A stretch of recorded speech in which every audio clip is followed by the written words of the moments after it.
Missed an episode of your favorite podcast? Choose from over a decade of content in our archives, not just the latest episode. All free at gcnlive.com. This is your call to action. Get prepared, America. Economy, survival, energy, disasters. This is USAPrepares.com. Informative radio, educational radio. Interact now by emailing instructor@USAPrepares.com or text at 434-390-7953. Class, please take your seats. Now, your instructor, Vincent Finelli. I think, are we live? Everyone all set? Cocked, locked, blissed? Dr. Shealy, are you blissed?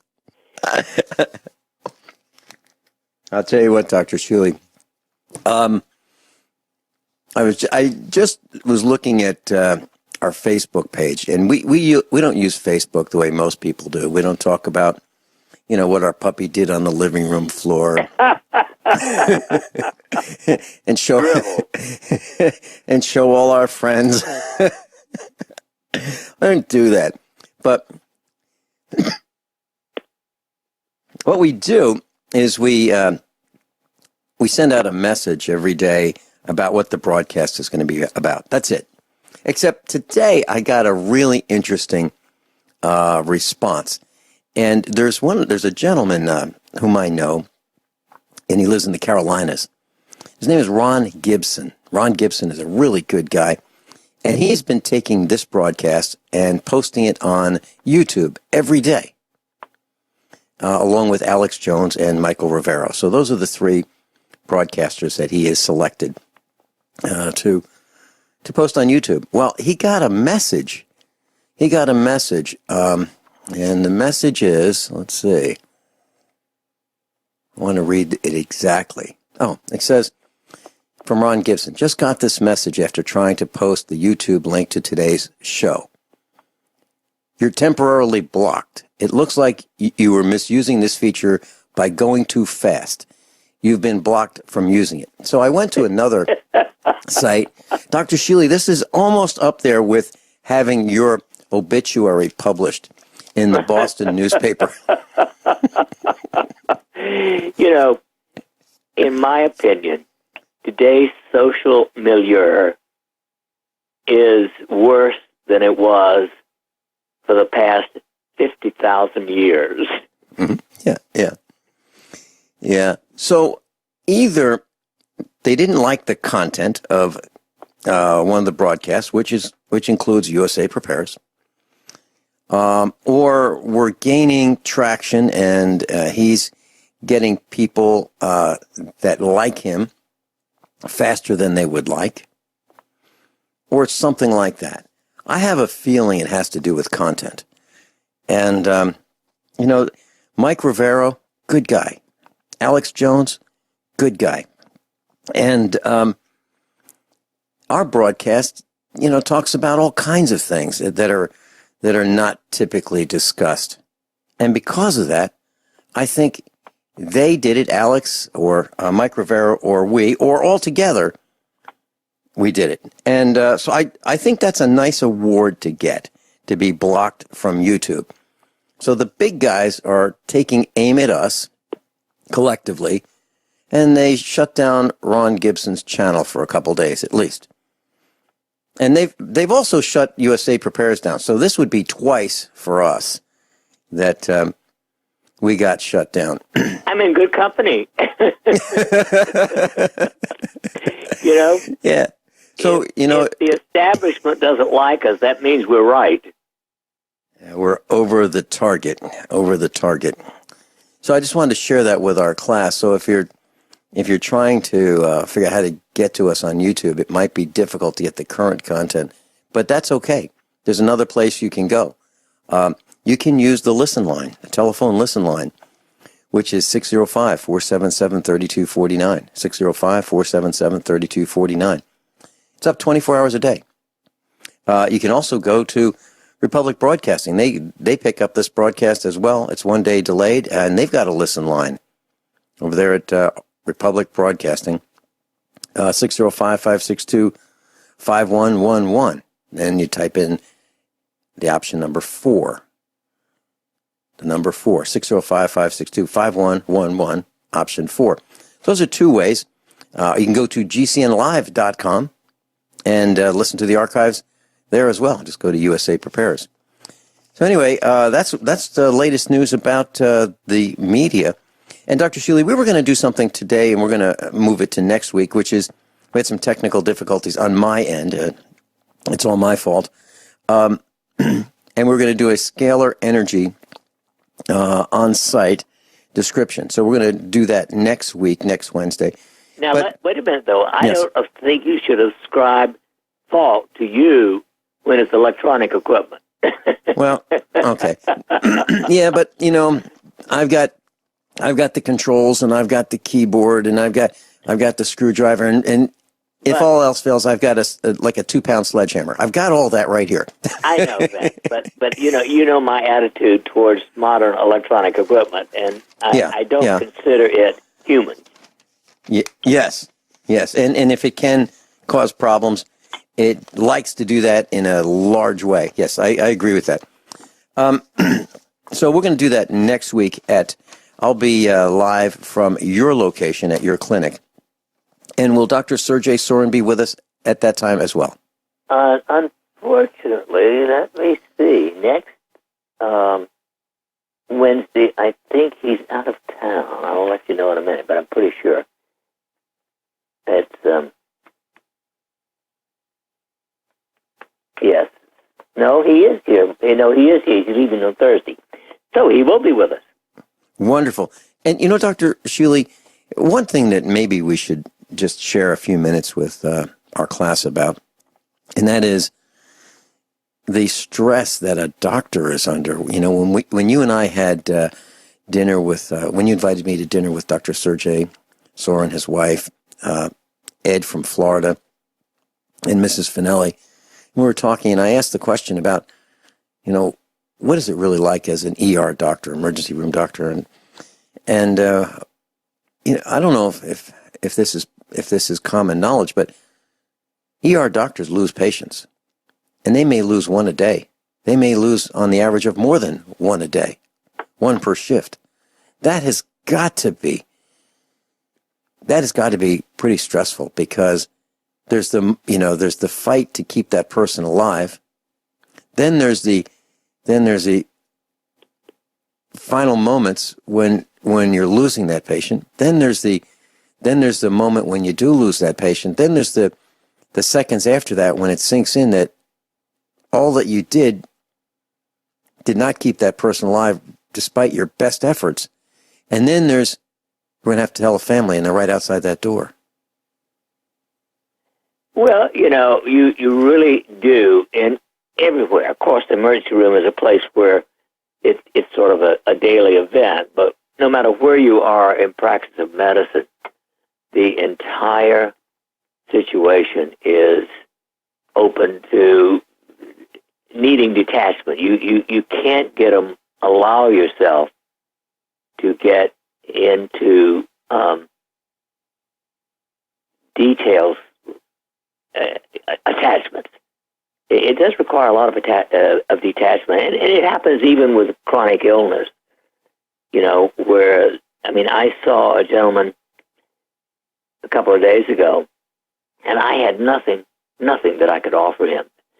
I don't know anything in conventional or alternative medicine that really is helpful to someone with his particular problem, and I think it's the first time ever that I've seen someone that bad, for which I know nothing in conventional or alternative medicine. I don't want to give out the details because of confidentiality, but I didn't charge him for coming in, because when I looked at him, I talked with him, and I just said, "Hey, I don't have any ideas." I even tried 6 times to get him a referral to a dermatologist in this town. And I finally got a message from one one office, we only take care of skin cancer. I mean, skin cancer is the only part of dermatology they do. It's a crazy system. The whole system sucks. I hope they totally revolutionize. I don't care to some extent what they do, but what we've got sucks. What a sad comment, Dr. Shealy. What a sad commentary that you, as a medical doctor, using your intervention to try to help this person, resulted in we don't do that. I was talking with with a friend a couple days ago, and I mentioned that we don't have the word no in our vocabulary in terms of if something has to be done. We don't say no. We say we're going to figure this out. We're going to do everything within our power to fix this problem, whatever it is. We just don't give up. We don't say no. Gosh, that is so sad that we have specialized to the point where we don't try new things. Is that it? We've specialized to the point where we're going to let someone suffer? Well, interestingly, this gentleman actually asked me if I would help him go. I almost broke down, Vance. I can't do that. I mean, the idea, not only is it illegal, to me it's unethical. I just can't do it. Wow. What a situation. And I have a feeling, Dr. Shealy, that just talking about this is opening some of our class's eyes that this is a really tough situation for a doctor to be in, where you're absolutely helpless to intervene and yes. Gosh, oh boy. He actually just said, "Can you play a Dr. Kevorkian with me?" And I mean, that just broke me. Absolutely. Well, I'll tell you what, Dr. Shealy, you're the second senior instructor at USA Preparers that I've talked to in about 18 hours who has seen tears because of the dilemmas we're in. We'll be right back. Doug in Springfield, hold that line. You next. Dr. Norman Shealy's with us. And if you'd like to go to the website, normshealy.com, NORMSHEALY.com. And Doug in Springfield, you're on live with Dr. Norm Shealy. Welcome. Hello. Hey, you're on. Hello. Hello, Doug. Doug, you're Yes. on with Dr. Norman Shealy. Okay, are you there, Doctor? Great, I'm right here. Give us. Okay. Well, here's the situation. About 9 months ago, I began to lose my sense of taste and smell. I still get it back a little bit periodically. Quite frankly, I went to acupuncture up in Kansas City, and then I went down to Branson to acupuncture there. Thought that may help. None of that did any good. Kansas City, she gave me some stuff to sniff up my nose. You may know who that is up there. And I have an aneurysm and atrial fibrillation. And I figure those things are going to crank up the blood pressure and everything else, so I stopped all that. Where can we go? Well, you know what the allergy problems are in this area, right? And now there are several things. First of all, the medications that you're taking could even contribute to this. Whatever you were taking for atrial fibrillation. Number two, statistically speaking, you're very low in magnesium. Most people are, but anytime there's auricular fibrillation, you're almost 100% certain to be low in magnesium. Obviously, from a comprehensive point of view, you need to have a vitamin B12 checked and a very careful neurologic exam. There are only a couple of intrinsic things that can happen in the body. One is B12 deficiency is a major contributor to something like that. The other is rare and most unusual and most unlikely, but if everything else is ruled out and magnesium replacement intravenously does not work, then you would need an MRI of the brain, because every once in a while a little benign warty growth, not cancer, but a little thing called meningioma can grow down in that area where it can damage the smell nerve. So I would start with a careful neurologic exam and then intravenous magnesium chloride. Okay. Of course, I'm 85 years old. So I'll be 84 on Sunday. No big deal. So they tell me that's a factor too. It in healthy 85 to 90-year-olds, this is not a problem. But you've already got, you said you've got an aneurysm. Where is the aneurysm? Aortic. Aortic aneurysm. Okay. So I've had it for several years, and okay, so we know you may be deficient also in copper, because copper weakens arterial walls. Okay. All right. Well, I'll check with the internist and see where we go from there then. But you recommend an MRI of the brain? Not until you've had at least a vitamin B12 or a serum copper level, because those are ones that can be corrected so easily. Okay. Now, by the way, a blood magnesium level is the most useless test in the world. You have to do a little scraping, like where you get a few cells off underneath the tongue, and send it off to get your intracellular magnesium level. Okay. Can you recommend somebody in Springfield, or would you prefer not to say? Well, of course, they could recommend me. Well, you're not working anymore. Of course I am. Where? My clinic opened again in April when Dr. Sergey Sorin joined me. Oh, I didn't know that. Call 861-5538. 861-5538. Okay. All right. I will do that. I didn't know you were back. Hey, thanks for calling. Okay, Doug, I have a quick question. You still there? Yeah. You're talking about the loss of taste and smell.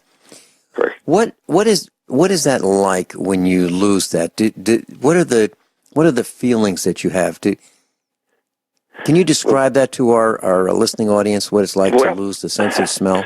First of all, you don't realize. Didn't realize until all of a sudden I thought, my gosh, I can't taste anything. And then I realized, well, I can't smell anything either. What's it feel like? Well, you feel you want to grasp for anything you can find, because you got a nice piece of steak sitting in front of you, and I love steak. You can't taste it. It's frustrating as the devil. So then you start adding salt and everything else to try and do something, but nothing works. Can you hold that thought? Can you stay with us for a couple more minutes? Doug is calling in from Springfield, Missouri, and Doug lost his sense of taste and smell, and he mentioned to us that he started by adding salt, and I guess more salt. Doug, the question I'd like to ask to help our class understand this. So you've added spices, and did that have any effect? No, not at all. Okay. Yeah, it becomes frustrating. You try everything, and you think, well, maybe this will work. Of course, that's why I went to acupuncture as a little last resort. But no, I couldn't find anything that enhanced any taste or smell. Okay. Does this produce anxiety within you, being absent the sense of taste and smell? I have to say, yeah, it really does. You're not to the point that it get depressed or anything like that, but yeah, it becomes frustrating, to put it that way. And what I was thinking about is, like when our dog eats, the first thing he does is he smells it, and I guess he's trying to determine if it's something he would like to eat, and maybe he's trying to determine whether it might have spoiled, and maybe it might make him sick. Do you rely on others to say, I'd like to have that glass of milk, but I'm not. Is this okay? Is this smell okay? Because that's what I do. I mean, before I have a glass of milk, I smell it. Yeah. Well, no, I don't. I don't smell it. I don't. No, I don't do that. Now, I happen to be a veterinarian, a retired veterinarian, so I'm very much aware how dogs operate. But also, they'll eat things that are rotten. Because there's an odor that they get from decaying. It is butyric acid. Butyric acid to them smells like perfume, like rancid butter. That's butyric acid. So that's what dogs like. So, but to them, the smell, they're not smelling so much. I think they smell to see if it's appealing. And if it's rotten, it doesn't make much difference if they like it. Me, when I go by odor, yes, I don't smell everything. Because, I've been around long enough, you look at it, you know whether you like it or not. But, yeah. And was this a gradual decline in your ability to taste and smell? Or did this come on? I don't believe so. No, just all of a sudden I realized, my gosh, I can't taste or smell. But though it wasn't gradual. Well, let me ask you one other question, and if you decide that you don't have to answer this on the air, but we do not have a veterinarian as an instructor at USA Prepares, and if you'd like to consider doing that, would you give your phone number to our engineer before you hang up? Yeah, sure would. You would? Yep. Sure, I'm retired. Might as well do something. You've retired, you're back, so let's keep it going. Okay, and I'm just down the street from you, too, so that's it. Really? Regan buddies would say, good on you, mate. Doug, I'm so glad you called to share with us your experience, and I look forward to chatting with you. So if you just give your telephone number and to our engineer, I'll call you. Okay, very good. And I'll give you a call down at the office there, too. Hey, great. Thanks so much. Day. Thank you. Bye now. Bye-bye. Dr. Shealy, that was very interesting, the loss of taste and smell. And I think we take a lot for granted, don't we? Oh, yeah. I mean, we take breathing for granted. There's so many things that are automatic. And that was... Yes. For most of us, you don't have to put your nose to the glass of milk to smell it. You can, just having it there, you can smell from a distance. Yes. And, as he was describing this, as Doug was describing this, I was thinking about being in my vehicle behind an old truck, and this thing just stunk to high heavens. And I thought, wow, that truck does not have a catalytic converter, and you can really smell one of those vehicles without a catalytic converter from a great distance. And I mentioned to our son, I said, they were all like this. Back in the 60s, all vehicles were like this, and this is what it was horrible being in a traffic jam. And then, as Doug was saying this, he wouldn't know that. He would not know that he was in an area that had a lot of pollution because he's lost that sense. That's right. So it's important. And I believe that's why we were given that sense, because it can help keep us out of danger.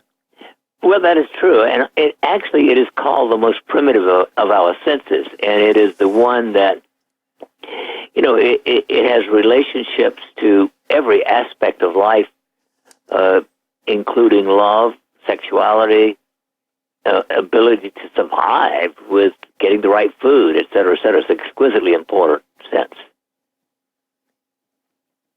I just want to share with the class, I just received Doug's name, his telephone number, and I'm going to give him a call, after the broadcast, and we'll see if we can have a veterinarian as a new instructor. I'm all excited about that.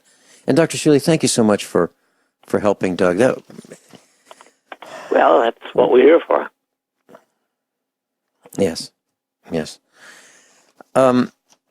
Shealy, I received an email from you talking about heart disease.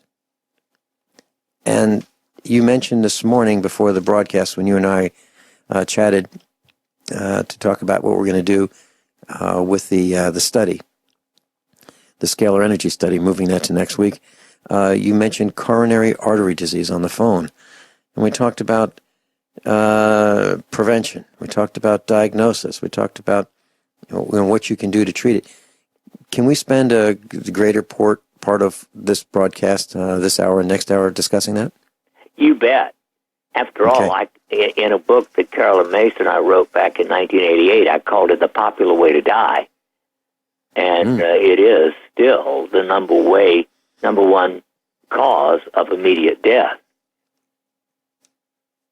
Okay.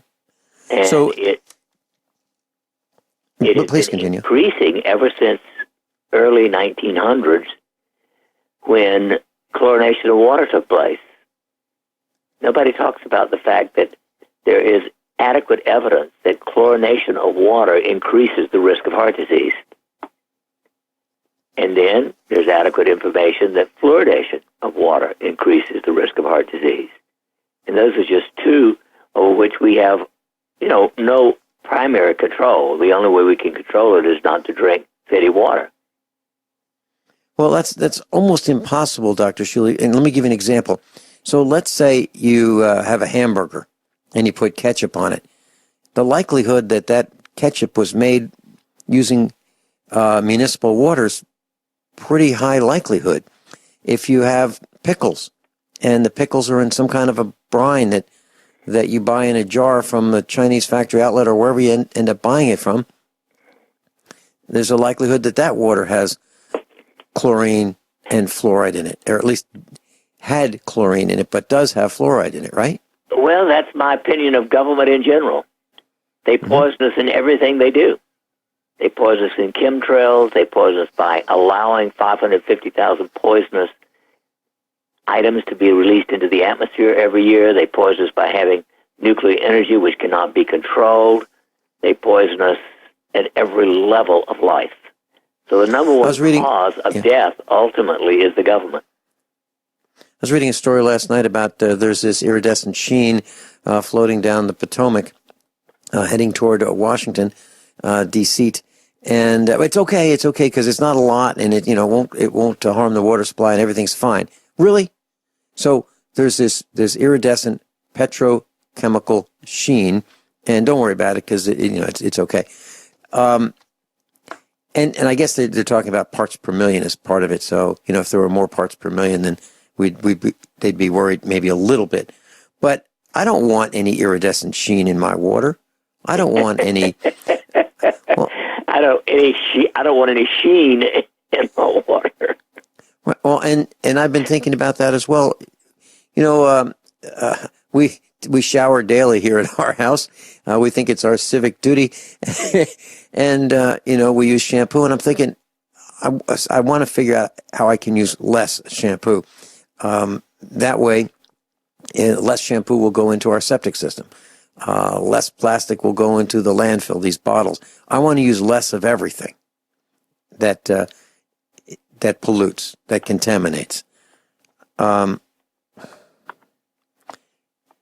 It's really frustrating to get away from some of these chemicals. And I've gotten away from toothpaste for quite a while now. I've been using baking soda because, number one, I don't want to use the toothpaste in the tubes. And when I was a child, toothpaste came in lead tubes. Lead. Not plastic, lead. So we were contaminating ourselves with lead by brushing our teeth, let alone the fluoride. Okay, coronary artery disease. So now we have to be concerned about fluoride and chlorine, and that's easy to fix because if you get a ProPure water filter, it will remove most of the chlorine and most of the fluoride. And you can get that at usaprepares.com and click on the shop tab, SHOP, and you can order them and we'll ship them out right away. And we're at the lowest price in the country. Because we sell them at the same price as everybody else, except we offer an instant rebate. And the reason we say it that way is we're not allowed to discount them. So we don't discount them. We just give you a rebate. Dr. Shealy, so we know that fluoride and chlorine cause coronary artery disease. How significant is that in the disease? Well, the only way I can add it up is that there was almost no coronary artery disease prior to chlorination of water. In other words, within 10 years of the beginning of chlorination of water, the epidemic, if you will, of heart disease began.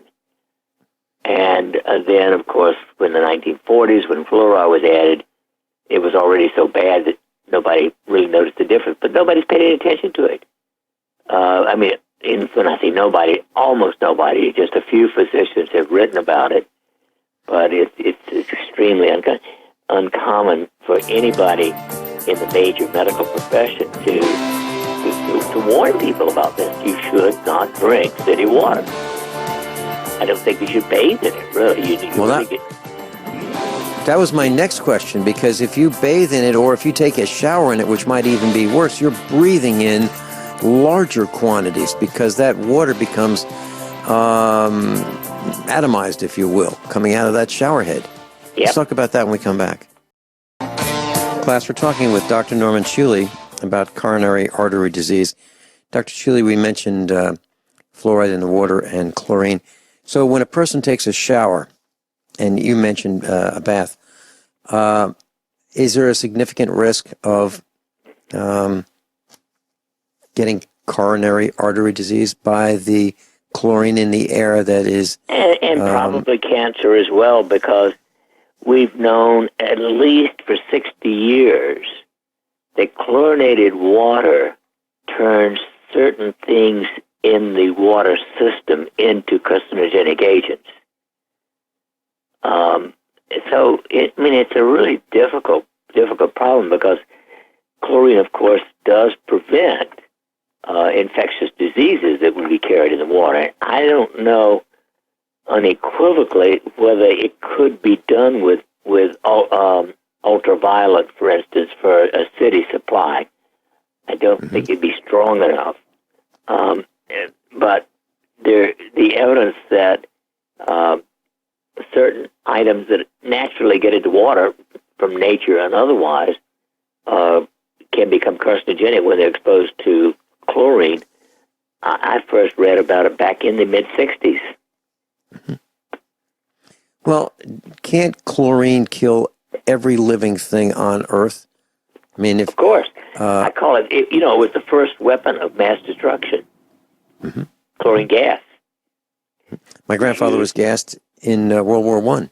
Exactly. So it's been around, they started using it about almost around the same time as chlorinating water. Okay, so what is your recommendation regarding chlorinated city water?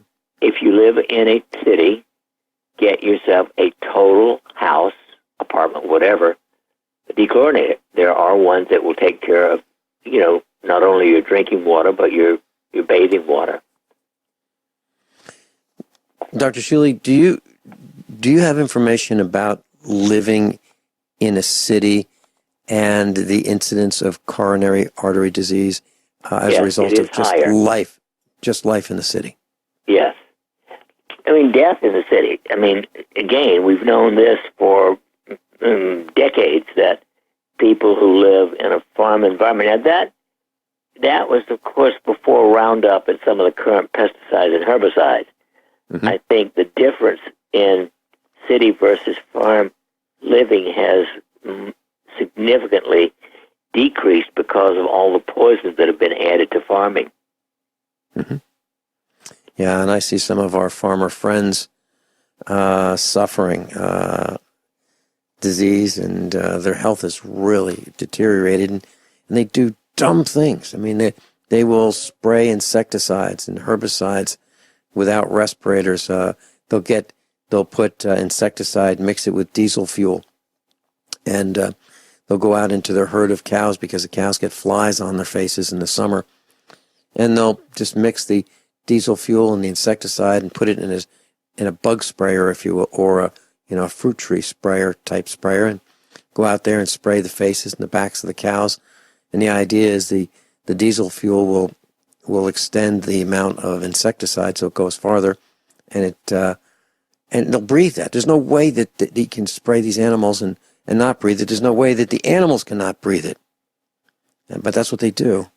I don't do that, but they do it, and I see I see these farmers, and they smell like diesel fuel. And I'll say, "Have you been working on your tractor?" No, just take care of the flies.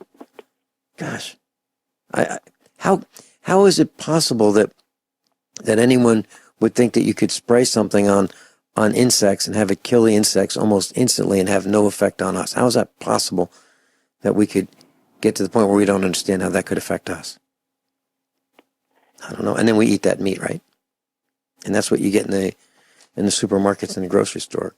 Beef that has been sprayed with insecticides. And, Got it.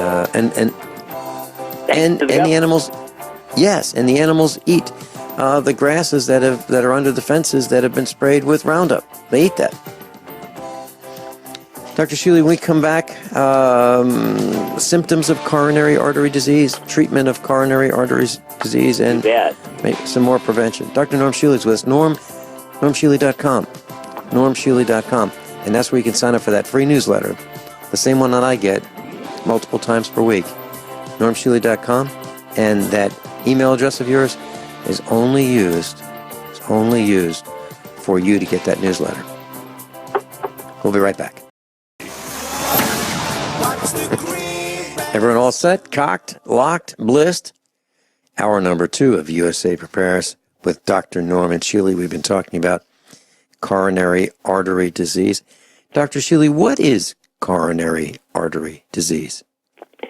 Well, coronary artery disease is a problem in which plaque, that is, deposits of cholesterol become calcified, et cetera, build up in the coronary arteries. Now, the coronary arteries is plural, or are plural, because there are a whole bunch of branches of the artery, but blockage of any of the major arteries of the heart can cause a heart attack or death. In fact, sudden death is not at all uncommon without any preceding symptoms necessarily. When the heart stops beating for whatever reason, well, you're going to be dead within 1 to 3 minutes. That's how long you can go without brain death when the heart, stops circulating blood and oxygen. It is and has been the leading cause of death for approaching 100 years now. And it is caused by many, many things. We've emphasized only the chlorination and fluoridation of water, but there are many other things that are part of the problem. And at the top of that list is the total field of stress. Interestingly, I've been doing an experiment the last week and a half on weightlifters. We are measuring their fatigue level, using certain things. And in these young, and I'm talking about these people are between 18 and 28 years of age, a third of the ones that I have tested so far come in with mild or moderate high blood pressure. And several of them knew that they had that already, and they say, well, it runs in my family. Now, for them, I say immediately, you must start using autogenic training. Because if everyone truly did autogenic training, I suspect you would cut the incidence of heart death by somewhere between 60 and 80%. That alone, that major stress-reducing technique is the only thing I know that has such a phenomenal success rate.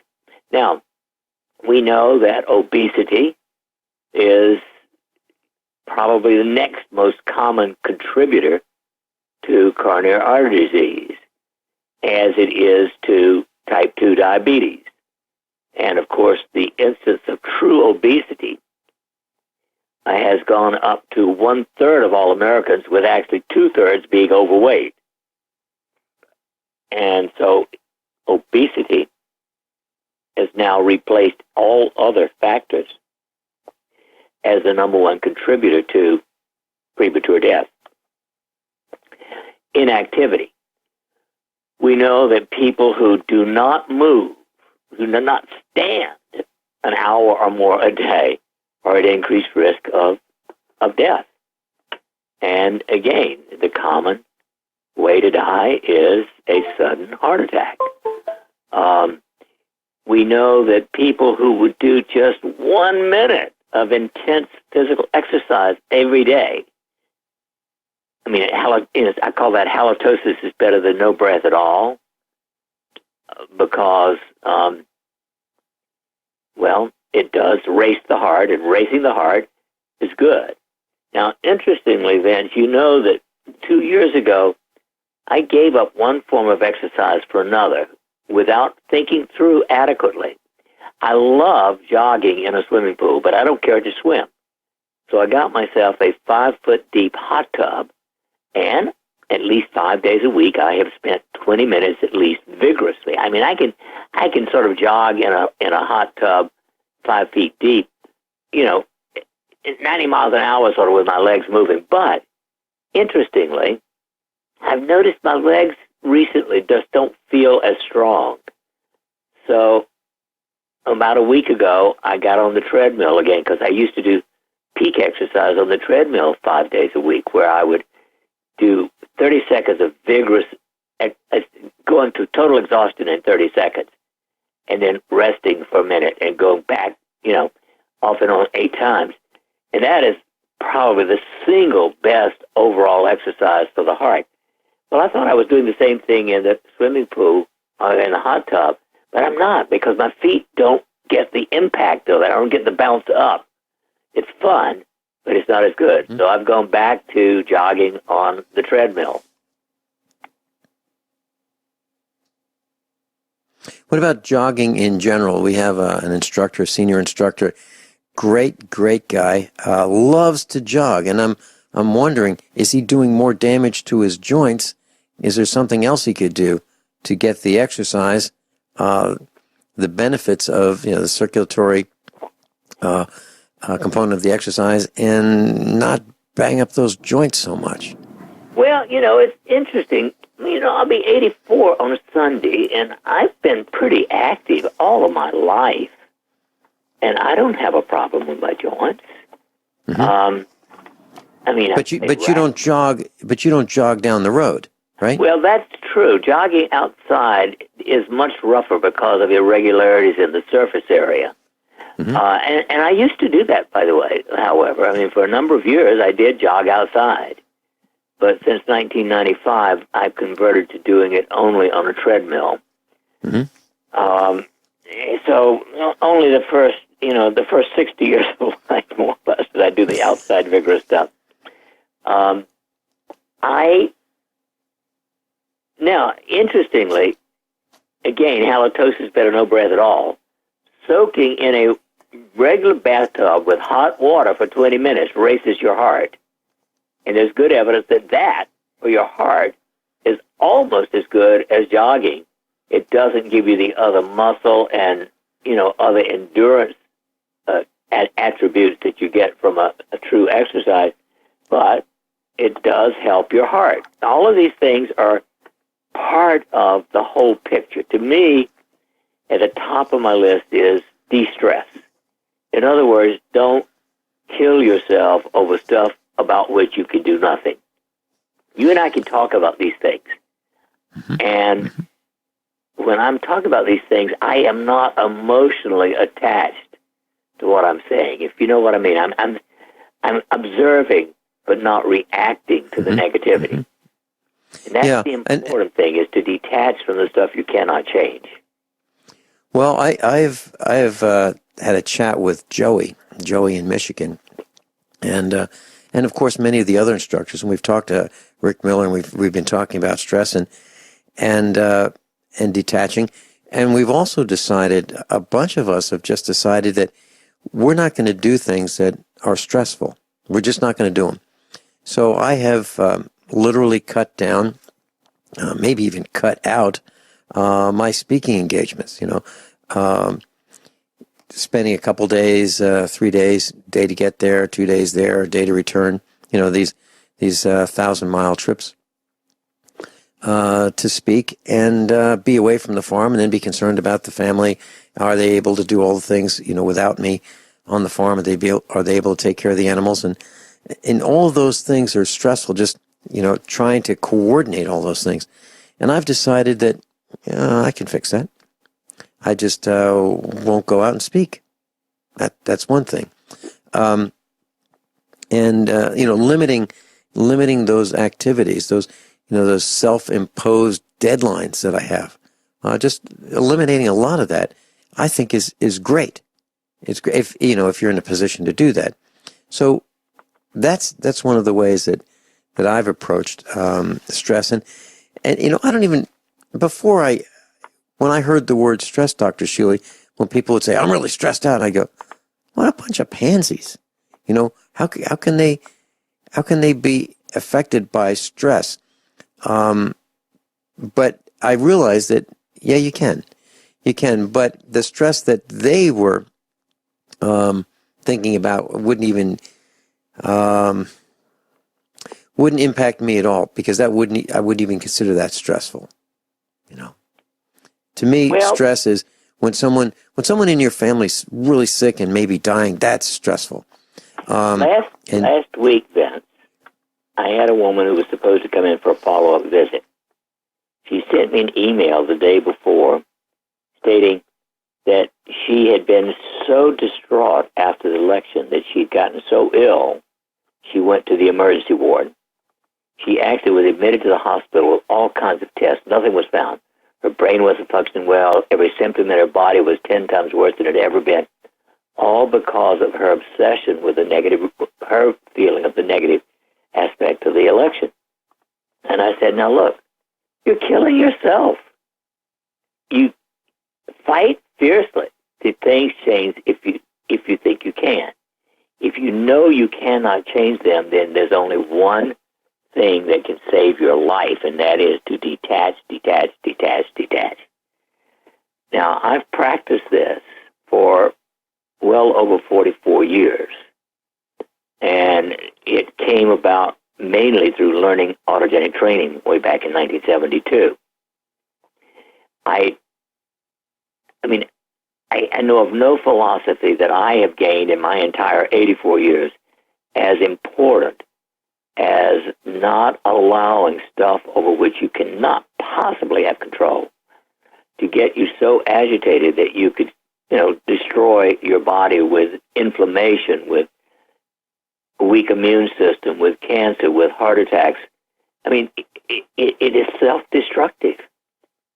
And telling people that, unfortunately, doesn't always work. They need to bathe themselves in air bliss. As you say that, I was thinking about those employees who, let's say they work in New York City, and they live outside the city in another state, an adjoining state, and they commute in, and they get in these long traffic jams. And, are they going to get there on time? Are they going to be at work on time? All the stress of that. Those people have got to be killing themselves, and maybe they could just say, you know what, let's throw it overboard and buy a farm. Dr. Norman Shealy's with us, and we've been talking about coronary artery disease, and we've been talking about how it's the number one killer and what we can do to prevent letting that happen to us. Dr. Shealy, is there this plaque that you've discussed in our arteries, is there a way of getting rid of it? Yes. The two excellent ways of getting rid of it that are unequivocal are chelation, which has been around for 60 or 70 years. The 99.99999% of physicians don't use it or recommend it, and yet there was over a $30 million NIH study proving that chelation works. But they don't do it because it competes with the procedure that cardiologists and cardiac surgeons like, coronary bypass surgery, which in my opinion is worse than chlorine and fluoride and Roundup combined. Coronary bypass surgery does not prolong life. It does get rid of angina pectoris, the pain of heart disease. But that can be gotten rid of with chelation, as well as another procedure called ECP, external counterpulsation. Both of them are highly, highly effective, safe, and strongly recommended. Now, even though Merciless has the equipment for ECP, they really don't use it because for $150,000 to $400,000 they can do coronary bypass surgery. ECP, one more time. What does ECP stand for? External counter pulsation. Right. They put big pressure, like big blood pressure cuffs around your calves, thighs, and buttocks, and they are all synchronized to pump together with every heartbeat. So, whoop, whoop. It activates the stem cells in your body, and, it's a phenomenal, wonderful tool. We've been debating getting it. The problem is the cardiologists and the cardiac surgeons don't like it, so they don't use it. And I'm afraid that they will attack me vigorously if I do it because I'm not a cardiologist. What about chelation? Well, all right. So this external counter pulsation, would some of the benefits of that be achieved by just having a whirlpool tub, Dr. Shealy? No, it's got to be very vigorous. And it does work. There's excellent long-term statistical results of it. But the cardiac surgeons have convinced Medicare to pay for ECP only in people who are too sick to have coronary bypass surgery. Now, Vince, if it's good for people too sick to have coronary bypass surgery, it must be great for everybody. Sure. And how many sessions of this external counter pulsation treatment? You need 35 sessions, 5 days a week for 7 weeks. Now, chelation is pretty much the same. You need at least 30 sessions of 1 a week. The chelation takes 2 to 3 hours to do the IV, and you don't do it every day. Once a week is adequate. So you spread it out really over, half a year really. But the ECP is better done every day, 5 days a week. Okay. Now, for chelation, you said it's an IV.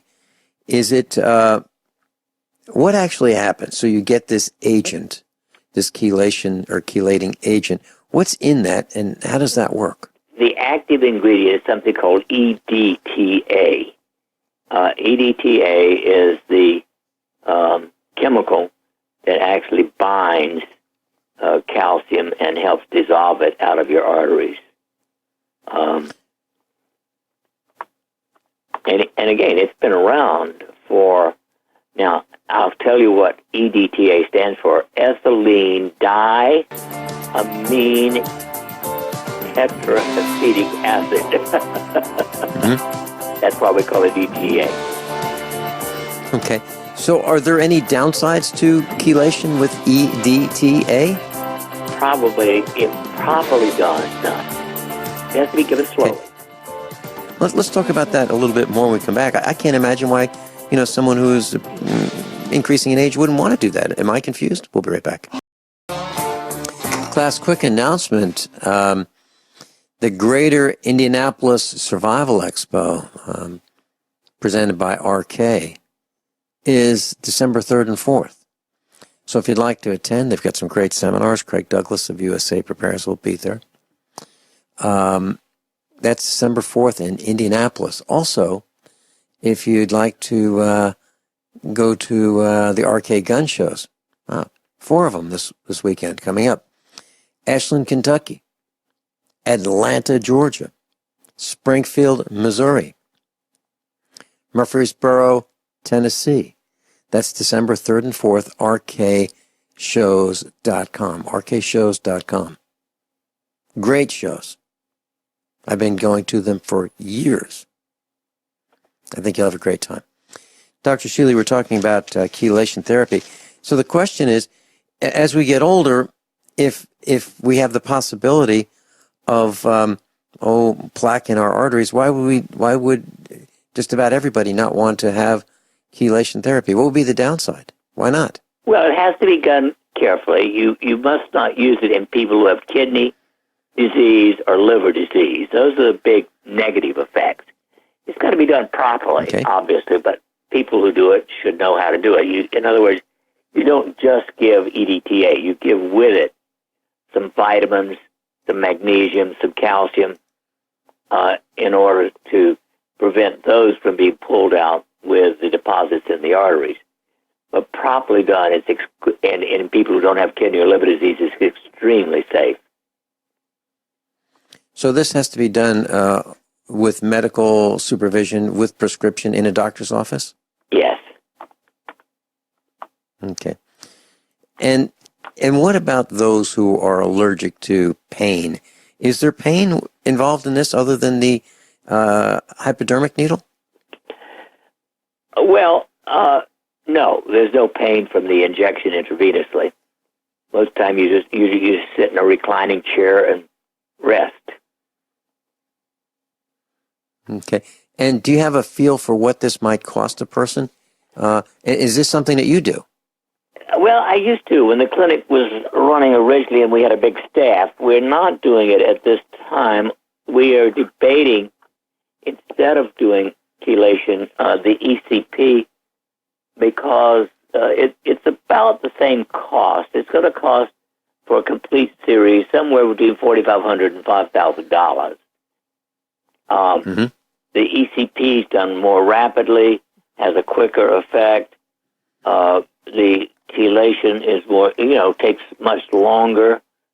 It's really a toss-up to some extent as to which route one prefers. Okay. My research tells me told me that there were some products that are some products that are over-the-counter chelation products, but they're not approved for sale in the United States. Actually, there are a number of oral chelation, EDT and other products. The biggest problem with those is they can be very irritating to the intestines. They can cause cramping, diarrhea, that sort of thing. So you have to be very slow and very careful when you try to do it orally. So even you can get these products orally for oral consumption? Uh-huh. And it comes in tablets, and that's but I prefer, if you're going to take it orally, you take a really small dose compared to what you get intravenously. And you have to do it very slowly. That is, you have to take it up to 4 or 5 times a day instead of one big dose. Mm-hmm. So 4 or 5 times a day. So what would the regimen be, Dr. Shealy? I'm fascinated by this, and I'm actually interested in. I'm going to have a heavy metals test, blood test done, because I'm wondering, have I been exposed to heavy metals, and if I have, then what do I do about it? Well, the best thing to do is what's called a provocative chelation, where you take a single dose and check the output in the urine and measure all the heavy metals, cadmium, lead, arsenic, etc. Now, in order to get mercury out, you don't use EDTA, you use DMSA. And DMSA works pretty well for all the other metals as well. So the provocative test is a gram of DMSA. Okay, 1 gram of DSA, then have a urine test. Yes. And where would that urine... 24 hours, yes. Is that urine test done at a clinic like yours, or where would that be done? Actually, you have to get a prescription to get the DMSA, and the urine then I would take to any lab test now. Okay. And, I need to have any lab test now come on the air with us. And they were so busy that that our friend Mark from Any Lab Test Now in Springfield was unable to get on the air with us. But that'll be something that we're going to try our best to make happen. Okay, so for those interested in what would it cost for the do-it-yourself, if you will, oral chelation, Do you have an idea of what the compound very costs? Inexpensive. I would say a 6-month supply is what probably you have to do it orally. Probably wouldn't cost more than a couple of $100. Okay. And is that something that what would you suggest for those interested in the do-it-yourself oral chelation? What are the red flags? Don't do it if you what? Well, don't do it if you've got known kidney damage, known liver, disease, or tuberculosis, for instance. Mm-hmm. If you're fragile already, you don't want to add something like this. Mm-hmm. Okay, and that's because these toxins are going to be in greater quantities as they're released? Yes. Okay. All right, very good. So continuing our discussion about coronary artery disease, prevention. Well, again, stress reduction. Right. Dietary-wise, I do like to have the total cholesterol below 200. I wouldn't argue if it's 195. And I like it 150 to 190 or 95. And then your high HDL, the high density, what's called the good cholesterol, you'd like that at 50 or above. Those are the things that, the healthy levels of cholesterol. You want your VDL, the very low density, to be below 100. Okay. And so that it is worth measuring those things in order to be certain. Now, there's another test that I believe every human being should have, not later than age 40, and that is a homocysteine, HOMOCYSTEINE. That is an abnormal protein that can occur with all kinds of things. It tends to be somewhat hereditary, and if your blood level of homocysteine is above 7.5, your risk of heart disease, stroke, and cancer is significantly increased. And the average doctor doesn't do this. I think you should have it at age, any time between age 30 and 40, and then maybe every 5 years to be sure you haven't shifted into having a high homocysteine, because anything above 7.5 is toxic. And that isn't paid attention to. Other tests worth thinking about are something called high sensitivity C-reactive protein. It's an indication of total inflammation in the body. And they say the normal range is 1 to 3. I actually like to have it less than 1. Because when it's 1 to 3, you're already, you don't want to be average in this country anymore when it comes to heart disease especially. You want to be well below average. So checking yourself for the cholesterol, the homocysteine, the high sensitivity C-reactive protein is something I think everybody should have, again, starting at somewhere between 30 and 40, and then maybe every 5 or 10 years, as long as it's normal. Okay. So for what should we avoid eating, Dr. Shealy, and what should we eat? So, for example, kale, beets.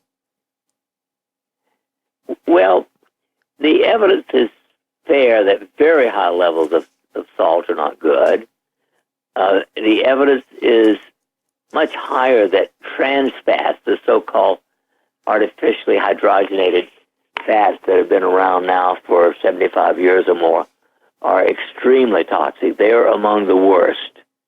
The evidence is very poor for negative effects for the solid so-called fats out of red meats, for instance.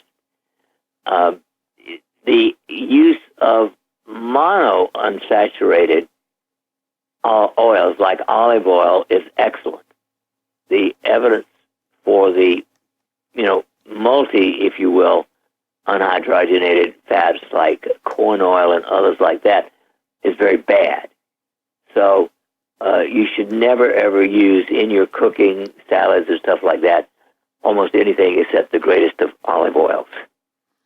That means salad dressing in the bottles are probably not the way to go for most of those bottles. Exactly. Right? Make your own. Okay, so what I wrote down, Dr. Shealy, as a recap, and please correct me if I didn't get this accurately. Decrease salt is a good thing. Decrease artificially hydrogenated fats. Decrease is a good thing. Increase monounsaturated oils like olive oil. Increase the intake of or use olive oil. And decrease corn oils. So the negatives are salt, artificially hydrogenated fats, and corn oils. And the good is olive oil. Right. We'll be right back. Very quickly, Dr. Shealy, are you on stage tonight? Last one we're doing at the Doubletree on diabetes tonight. Fascinating. We'll be doing them at our office starting in January. So you're going to be hosting meetups at your office in January. Did I get that right? That is correct. Okay. So the last one at the Doubletree Hotel in Springfield, Missouri is tonight, 6 o'clock to 7 o'clock, plus time after 7 o'clock for questions and answers. Absolutely free. Doubletree Hotel, Springfield, Missouri, tonight. Last night. The last night you're going to be doing it at the Doubletree, right? You've got it. Okay, class. I hope you can make it there. Mike in Tennessee, welcome. It's great to have you on the air with us. Greetings, gentlemen. Real quick, I just wanted to mention to Dr. Shealy, recently I was talking to a fellow that was a F-18 pilot, now out of the military, and his wife is also in the military. They both went to the Middle East. They both had all the shots, and she's pregnant with a child that has part of a brain. He called it something 13. They told him it was a genetic disorder and had nothing to do with the vaccines whatsoever or the exposure to depleted uranium. I've been trying to talk to this guy about different things going on, such as this recent shooting in Ohio. Well, they said a 28-year-old guy was responsible for attacking several people, but what they didn't tell you is that he didn't actually shoot anybody. He was stabbing people, and the first day of this, there were reports that there was another man that got out of the car with him, which I suspect was a handler, because this guy who's not 28, who's actually 18 years old, had no reason to assault these people. He wasn't one of these guys that was involved in any kind of militaristic operation. Apparently, he's another one of these control agents who's under some kind of mind control. I believe because the media, they can't get people to watch the mainstream media anymore, so what they do is they create these incidents so people will watch the news to get updates so that they can have people watching their advertisers for commercial benefit. Mike, what was your question about the brain? Were you asking a question about this partial brain? Yeah, this child has got only part of a brain, and he's probably about 3 weeks from delivery, and I was trying to encourage them to contact you. Don't know if they did. Did you get a call from the man? Well, are you asking me or Dr. Shealy? Dr. Shealy. Well, yeah, okay. Obviously, this is a very serious thing, and in my opinion, there are all kinds of toxicities can cause this. Genetic, maybe, but toxic environmental stuff, more likely. That's just a likelihood, in my opinion. Well, I'd given him your information, trying to get him to contact you to see if there's anything that he can do in the short time his development has left inside the mother to maybe give him some type of benefit before he's born, and I didn't know if he contacted you or not. No, he has not. Okay. But I find it interesting that, while I was flying with this guy, he's an F-18 pilot, he couldn't even find the airport. I had to show him where the airport was, and he's got all the instruments in front of him that you could ever want, but he couldn't look outside the window and find his way around. And like the deal in Ohio, he's fixated on the mainstream media, and it's like mind control. Whatever they say, he believes, and when you show him the facts, he can't wrap his mind around something that's not presented to him by the mainstream media. Total disconnect. Well, I think, unfortunately, at least 50% of Americans are still in coma, if you will, in thinking. I mean, that's those who voted for Hillary, in my opinion, are all in some kind of coma. Well, they said that she's looking at now running in 2020. I wonder if that be the case, do they actually have some life extension technology they're not telling us about?